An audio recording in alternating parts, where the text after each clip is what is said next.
ઉપલેટા તાલુકા પંચાયતમાં 39 વર્ષ બાદ કોંગ્રેસનો ગઢ તૂટ્યો. ઉપલેટા તાલુકા પંચાયતના તલગણા સીટ પર 39 વર્ષ બાદ ભાજપના મહિલા ઉમેદવાર કુંવરબેન મેરામણભાઈ મરડિયાનો 700 મતે વિજય થયો હતો. અગાઉ 1987માં ભાજપની જીત થઈ હતી. ત્યારબાદ પ્રથમ વખત ભગવો લહેરાયો. અગાઉ ગામના જે કામો નથી થયા તેને પૂરા કરવાનું ઉમેદવારે આશ્વાસન આપ્યું. મારું નામ કલ્પેશભાઈ મેરામણભાઈ મારડિયા છે.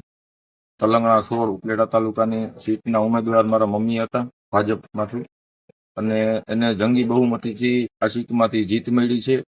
આની પહેલા ભાજપની લગભગ 39 થી 40 વર્ષ પહેલા આ સીટ આવી હતી. અત્યાર સુધી કોંગ્રેસ પાર્ટી અને એકાદ અપક્ષ ઉમેદવાર અહીંથી ચૂંટાણા હતા, પણ જે તાલુકા લેવલના કામ હોય એ આ ગામમાં બહુ એટલે બહુ ઓછા છે. રેશિયો વાઇઝ જોઈએ તો 10% પણ નથી. જે બધું જોઈ અને મને જે આ જીતમાં અમારા ગામનો અને આજુબાજુના ગામનો જે સહયોગ મળ્યો છે અને જે વિશ્વાસ દાખ્યો છે, તો એ બધા કામ પૂર્ણ કરવાની પક્ષ પાસે અને મારી પાસે જે ઈચ્છા રાખે છે એ આપણે પૂરી કરશું બધાની. શું કહેશો અન્ય પક્ષ હતું તો કેવું વિકાસનું કામ થયું હતું? અન્ય પક્ષમાં એટલું બધું વિકાસનું કઈ કામ એ નહીં. તમે વિઝ્યુઅલ લઈને ચેક કરજો ગામમાં.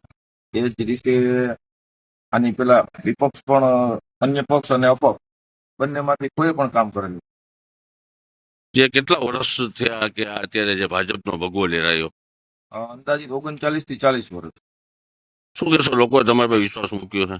લોકોએ જે કામ માટે વિશ્વાસ મૂક્યો છે, તો હવે એનો વિશ્વાસ આપણે તૂટવા નહીં દઈએ.